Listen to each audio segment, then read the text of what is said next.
Hello and welcome to the program. Russian metals tycoon Oleg Deripaska and Russian metals giant Rusal were among the 24 known Russians and 14 entities hit with US sanctions, which were announced earlier this month.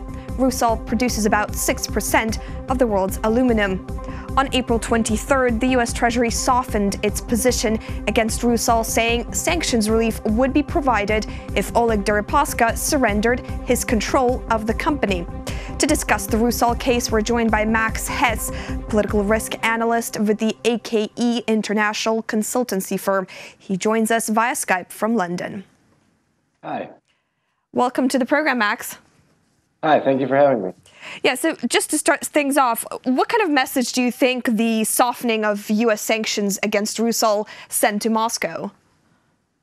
Well, I think that the softening of sanctions certainly sent the message that the U.S.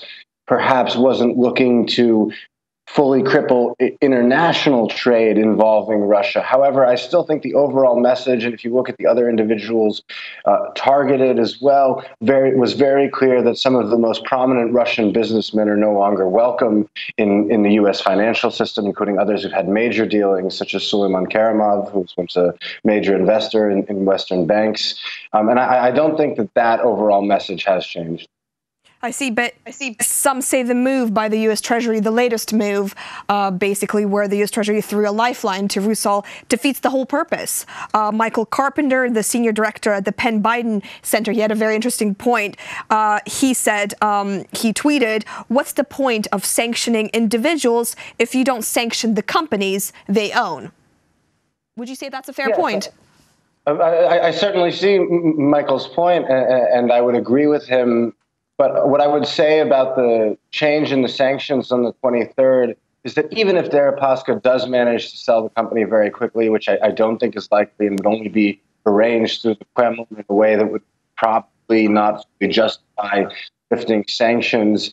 But there's also the other matter that this is really a result of some pressure from not only the European Union, but also some more Russian-averse actors within the United States. We saw Andres Aslan, for example, talking about sort of the perhaps unintended side effects that this had on aluminum markets. I'm of the opinion that the effect on aluminum markets may have been, in fact, part of what convinced Trump to authorize them. But while, yes, oligarchs' companies should be sanctioned, and yes, if the Treasury statement certainly does weaken that, I don't think that all of a sudden means we're going to see a situation where very soon Rusal is off the sanctions list. I don't think it's likely by year end. We haven't come out with exactly how they plan to respond to this yet either.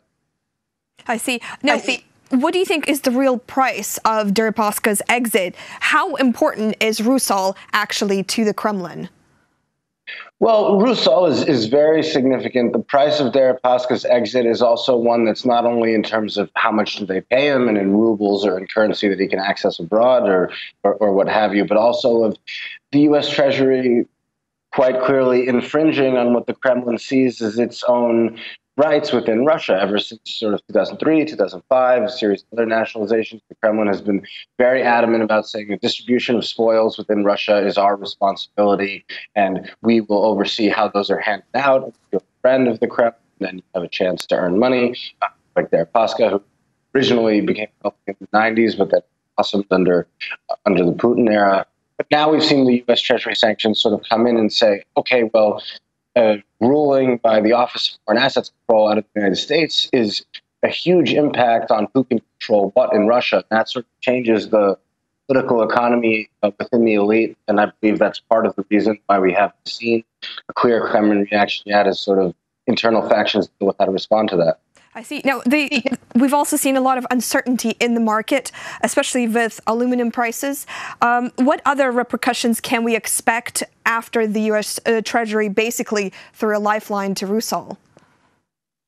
Well, I certainly think that it'll lower fear that something similar could happen to Norilsk Nickel as well, which is part owned by Deripaska, and where Vladimir Putin also has a significant stake, as well as a few other smaller oligarchs, including allies of Vekselberg, who is sanctioned. Vekselberg owns a stake as well. I think it will relieve those fears somewhat, particularly as Rusal and therefore Deripaska have dropped their efforts to take over that company. That doesn't mean they're entirely in the clear. I think there's still some uncertainty about what motivated the original April 6th sanction step in the United States. So there's still the uncertainty impact on the market, the likely impact that it will have on foreign direct investment into Russia this year. Those remain quite large and notable. However, it's just how significant the escalation will be going forward. Now there will potentially be some whose fears are relieved, at least for now. So what do you think is going to be next for Russian metal oligarchs like Deripaska? What's next for them?